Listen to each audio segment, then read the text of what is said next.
আগামী ৮ থেকে ১১ জুলাই প্রধানমন্ত্রী শেখ হাসিনা চীন সফর করবেন বলে জানিয়েছেন পররাষ্ট্রমন্ত্রী হাসান মাহমুদ। সোমবার রাজধানীর একটি হোটেলে সফররত চীনের কমিউনিস্ট পার্টির কেন্দ্রীয় কমিটির আন্তর্জাতিক বিভাগের মন্ত্রী লি জিয়ান চাওয়ের সঙ্গে বৈঠকের পর একথা জানান পররাষ্ট্রমন্ত্রী।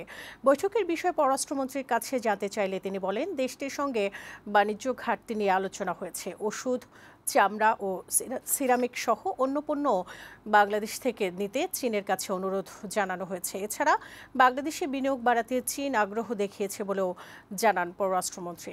সামনে যে মাননীয় প্রধানমন্ত্রী সফরে যাচ্ছেন, সেই সফরে গুরুত্বপূর্ণ অগ্রগতি হবে সেটি আমরা প্রত্যাশা করেছি। যে কোনো ফরম্যাটে ব্রিক্সে যাতে বাংলাদেশের অন্তর্ভুক্তি হয়, সেটি মেম্বার কান্ট্রি আর partner country, whatever the decision BRICS takes, সেটা নিয়ে আলোচনা করেছি।